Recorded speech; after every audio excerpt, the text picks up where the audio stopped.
a um projeto de lei que buscava avançar a extinção de punibilidade de crimes de corrupção relacionados a acordos de leniência. Há uma semana atrás, a força-tarefa da Lava Jato veio a público novamente manifestar sua contrariedade em relação à anistia de crimes. Essa anistia foi apresentada com o eufemismo de anistia caixa 2, mas era, na verdade, segundo um texto que circulou, anistia à corrupção e à lavagem de dinheiro. Aquela anistia era mais um dos projetos voltados a acabar com a Lava Jato. Hoje, infelizmente, a Lava Jato precisa vir a público novamente para mostrar a sua contrariedade a essa série incessante, insistente de ataques que a Operação Lava Jato tem sofrido e que têm sido tentados semana após semana. Nós estamos vindo a público hoje para denunciar o golpe mais forte desferido contra a Lava Jato, concretamente em toda a sua história, pelo Congresso Nacional.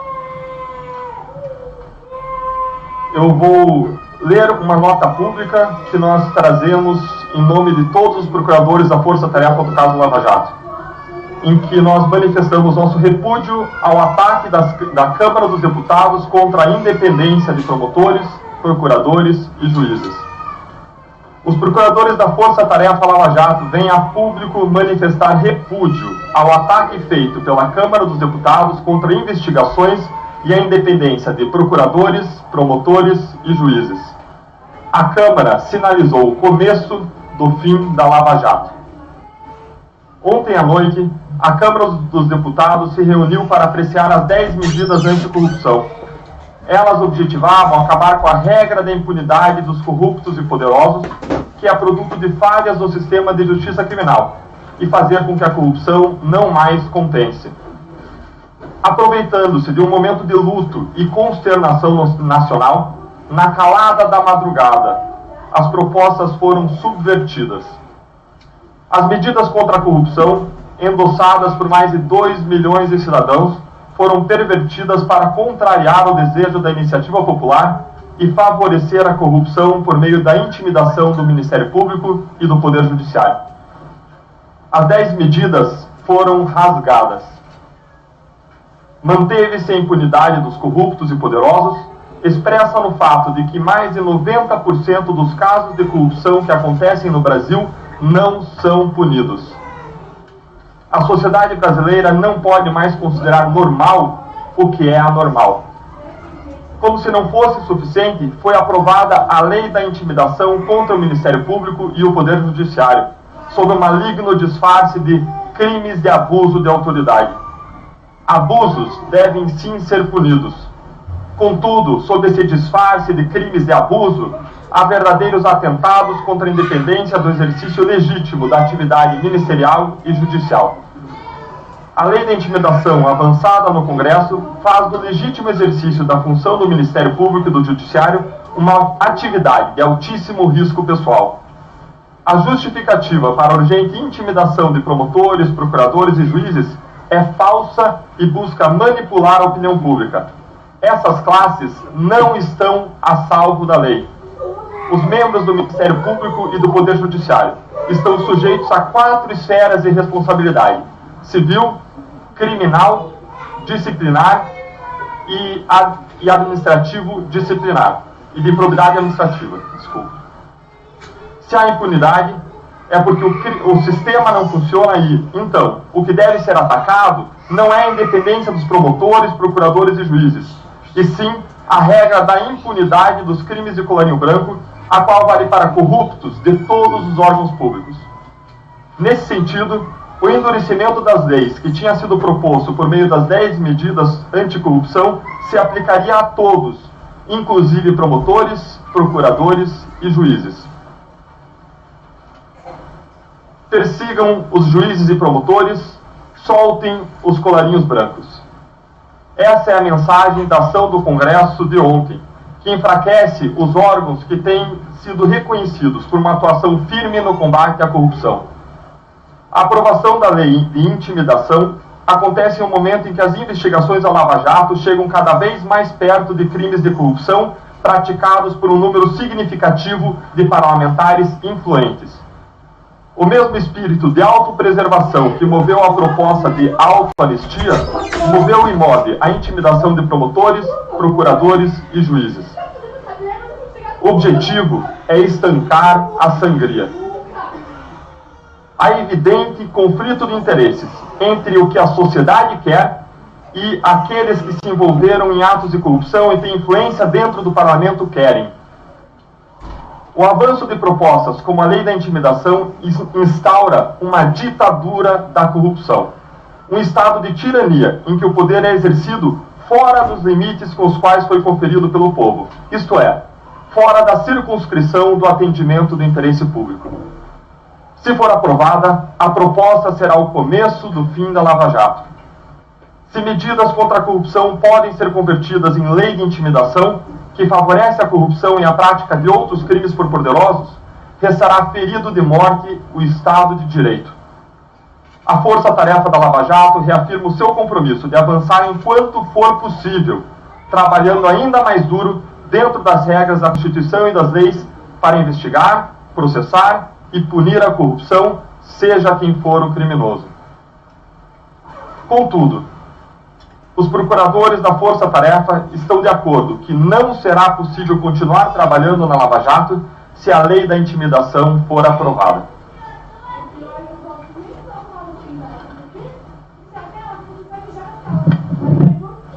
Vamos abrir para as perguntas agora. Peço que se identifiquem e digam o veículo onde trabalham.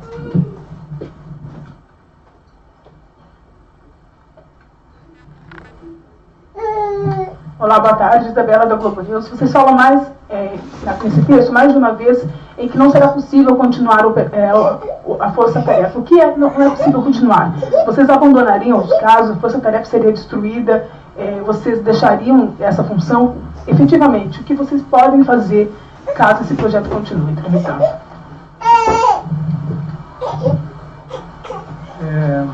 Fica claro, com a aprovação desta lei, que a continuidade de qualquer investigação sobre poderosos, sobre parlamentares, sobre políticos, ela cria um risco pessoal para os procuradores. Nós somos funcionários públicos, temos uma carreira no Estado e não estaremos mais protegidos pela lei. Se nós acusarmos, nós podemos ser acusados. Nós podemos responder, inclusive, pelo nosso patrimônio. Não é possível, em nenhum Estado de Direito, que não se protejam promotores e procuradores contra os próprios acusados. Nesse sentido, a nossa proposta é de renunciar coletivamente, caso essa proposta venha a ser sancionada pelo presidente.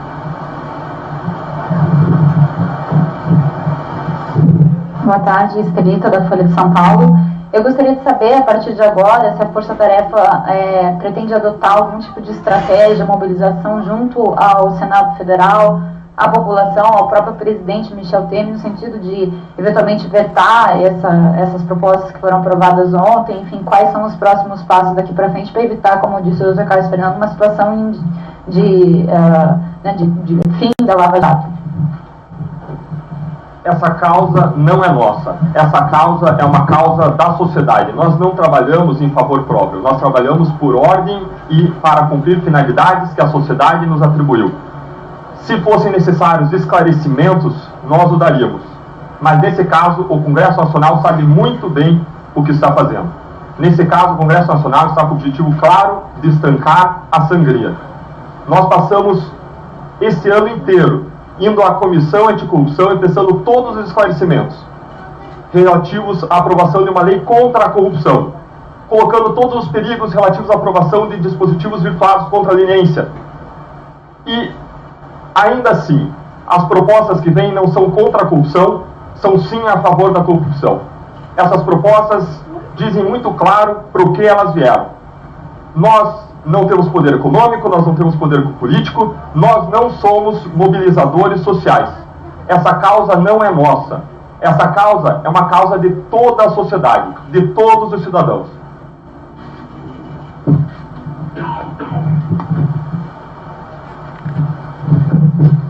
Marcos Souza, TV Record. São duas perguntas, na verdade, doutor, só para ficar claro, o senhor falou em renunciar. Seria renunciar o caso ou o cargo? Só para ficar claro.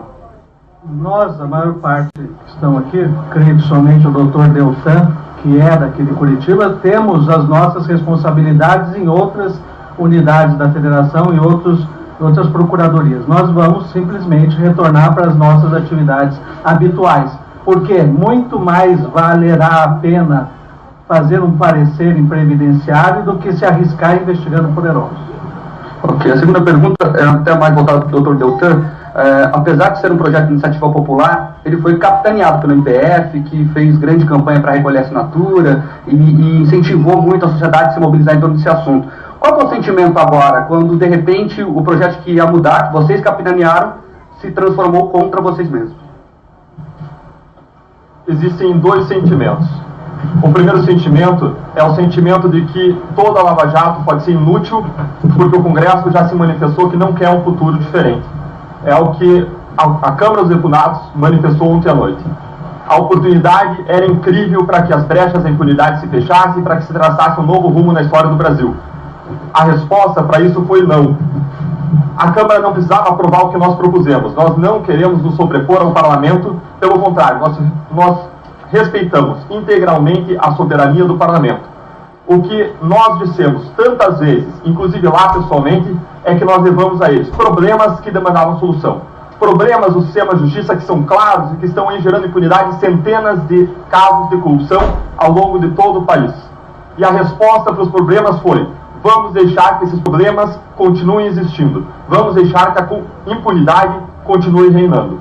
A minha primeira preocupação é que eu vejo de modo muito claro que a impunidade que existia e os níveis de corrupção que existiam, que inclusive geraram esse caso do Petrolão, vão permanecer existindo. Empresários, investidores, acionistas e funcionários jamais permitiriam que pessoas corruptas continuassem na liderança da Petrobras. Por que a sociedade brasileira vai permitir que corruptos, pessoas investigadas por corrupção, continuem na liderança da empresa Brasil? Isso é o que está acontecendo hoje e é o que gera o que aconteceu ontem à noite.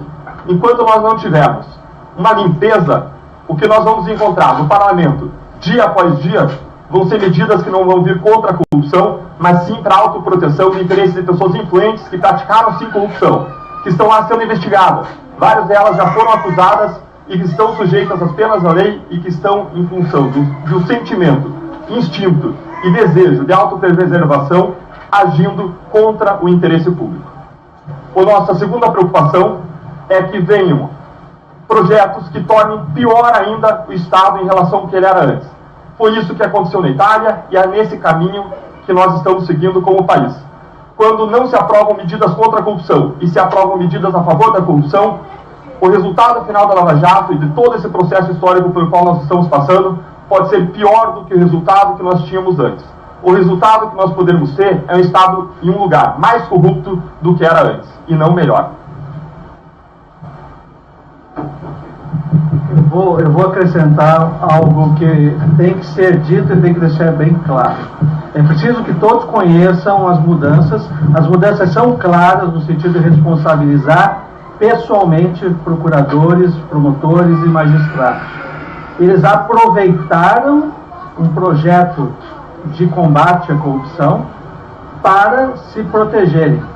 O motivo que eles fizeram isso foi porque nós estamos investigando, nós estamos descobrindo os fatos. Nós iríamos chegar muito mais longe do que chegamos até o momento. O instinto de preservação fez com que eles destruíssem o projeto da corrupção, contra a corrupção, mas com o objetivo de se preservarem. Essa lei de intimidação só tem um objetivo, de preservação dessas pessoas que estão sob investigação na Lava Jato. Doutor, Marcelo, do Jornal Nacional. O projeto passou de maneira, na avaliação do MPF, satisfatória na comissão especial e foi desconfigurado no plenário. Minha pergunta eu vou fazer duas perguntas. A primeira é a seguinte: vocês foram ludibriados no plenário da Câmara? E a segunda é com relação a especialistas que dizem que o texto que trata do abuso, ele é muito genérico e não se sustentaria numa discussão no Supremo Tribunal Federal. Como é que vocês avaliam essa questão? texto das medidas anticorrupção foi discutido e foi processado. Passou por uma ampla discussão numa comissão especial, com a colheita de depoimento de mais de 100 especialistas do Ministério Público, do Judiciário, da Advocacia, e se chegou a um texto final que era extremamente positivo, que seria, sim, uma revolução no combate à corrupção no país. Esse texto foi aprovado à unanimidade por 30 parlamentares, mas, ao chegar ao plenário, ele foi totalmente desconfigurado, ele foi deformado. Rasgou-se o texto das 10 medidas contra a corrupção e foi substituído pelo texto de uma medida a favor da corrupção. Eu não diria que nós, procuradores, fomos ludibriados. O que nós fizemos foi, por todo o tempo, atuar de modo transparente e claro, esclarecer a sociedade sobre o conteúdo daquelas propostas, esclarecer os parlamentares, levando especificamente o problema que precisava ser resolvido para que encontrássemos solução, fosse a que nós propusemos ou fosse mesmo uma solução alternativa. Nós não temos qualquer poder sobre o parlamento, e não devemos ter. O parlamento é soberano, ele pode encontrar soluções que ele entender melhores para cada situação. Nós, após todo esse processo, saímos sem as soluções necessárias para fechar as brechas da lei que permite a impunidade e para diminuir os níveis de corrupção. Gostaria de acrescentar que ludibriado foi a população. Nós, na semana retrasada, lutamos contra um projeto apócrifo que seria apresentado em plenário naquela noite em relação à lei de leniência. Eles não conseguiram fazer passar. Esta semana passada, nós lutamos contra o projeto apócrifo que seria apresentado em plenário à noite sobre a anistia. Eles não conseguiram fazer passar. Entretanto, depois de meses de discussão sobre as 10 medidas, novamente, em uma noite, eles mudam toda a legislação e criam a intimidação ao Ministério Público. Por que eles fugiram do debate público sobre essas medidas? Quem foi ludibriado? A população. Quem se aproveitou de um desastre e que consternou o país não fomos nós. Nós agimos sempre com clareza e transparência, muito mais do que a maior parte dos órgãos públicos age nesse caso. Nós quisemos a discussão e fomos à discussão pública do projeto. Entretanto, em uma noite, numa madrugada, tudo se pôs a perder. A questão da discussão do Supremo, da lei de autoridade, que o texto é muito frágil e isso não passaria na discussão do Supremo. O texto, em vários pontos, certamente por nós considerado inconstitucional, mas nós não podemos contar com uma eventual e futura apreciação. A grande questão hoje é também simbólica. Que país que nós queremos para nós e para as futuras gerações. Como o Congresso vai agir diante de todos os escândalos de corrupção jamais vistos no Brasil que se revelaram. Qual será a nossa sinalização para o futuro por parte dos nossos governantes? Será uma sinalização positiva de reformas para que a corrupção não aconteça mais? Ou vai ser uma sinalização negativa para que a corrupção continue existindo como existe e se espalhe ainda mais?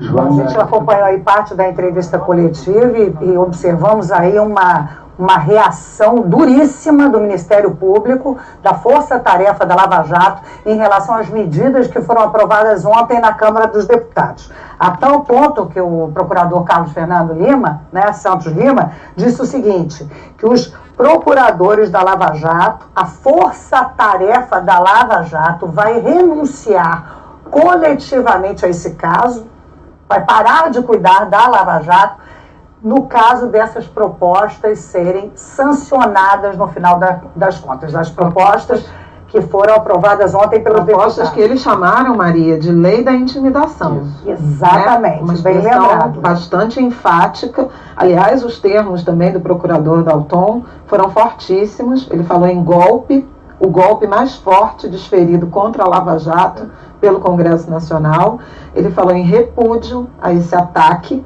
E afirmou que a Câmara sinalizou o começo do fim da Lava Jato. São expressões, Maria, declarações literais. E vale lembrar também que ele lembrou aí uma frase que a gente ouviu em outro momento da nossa cobertura aqui, que era que a intenção da Câmara com essa votação da madrugada foi estancar a sangria.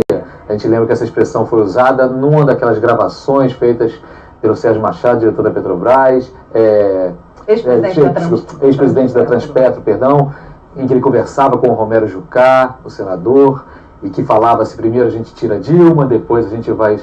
era necessário estancar a sangria, né? Então, quer dizer, tem uma guerra aberta, eu acho, franca aí, entre o MP federal no Paraná e a Câmara dos Deputados, a partir da decisão dessa madrugada.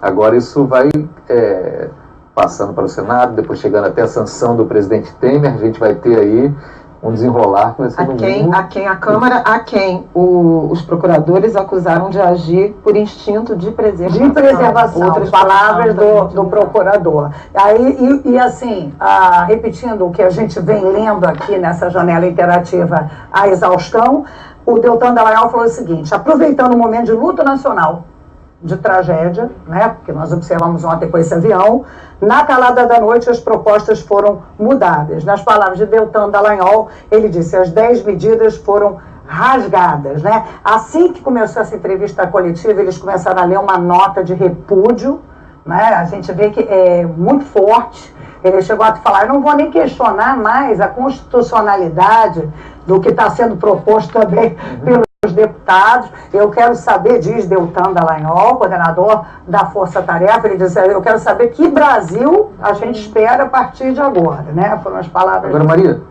uma coisa que acho que é importante a gente salientar também é que quando um projeto desse, por mais que tenha tido o apoio de mais de 2 milhões de assinaturas, um apoio popular importante na sociedade, ele chega até a Câmara dos Deputados, faz parte das regras do jogo que a Câmara olhe para aquilo e que faça eventuais correções de rumo aqui e ali. Um ajuste seria necessário, quer dizer, não seria admissível, digamos, uma reação dessa do MP se os ajustes feitos fossem ajustes pontuais, uma coisa assim. E nem seria também normal que o MP exigisse que as propostas passassem na Câmara exatamente como chegaram. Porque faz parte do jogo democrático exatamente isso.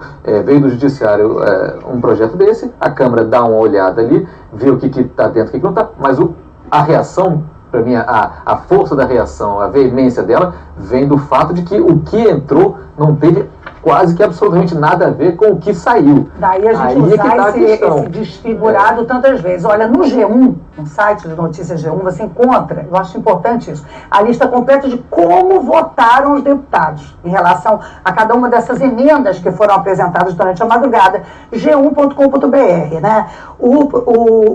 Agora há pouco, o Deltan Dallagnol falou o seguinte: o que aconteceu ontem não é expressão de pessoas específicas, e sim da articulação de líderes dos partidos e do governo, né? Ele falou que o que a imprensa já vem apurando há muito tempo. Também disse que mesmo depois de discussão, de franca discussão desse pacote anticorrupção, que a gente lembra, chegou até o Congresso, foi levado com 2 milhões de assinaturas, diz Deltan, os deputados diziam que primeiro a proposta não tinha sido amplamente discutida. Agora, sem nem passarem 24 horas de discussão, aprovam outros textos absolutamente diferentes, esses sim, que não tinham sido discutidos. A gente está aqui no calor do momento, mas como disse aqui o Marcelo, observando um momento bem forte, muito crítico, Maria, do ponto de vista das relações entre as instituições. As instituições, não é isso? Outro dia até o próprio presidente Temer, quando estava falando aqui, fazendo aquele discurso de retomada da economia, estava falando de economia, mas disse que as instituições, por qualquer coisinha, eram abaladas, né?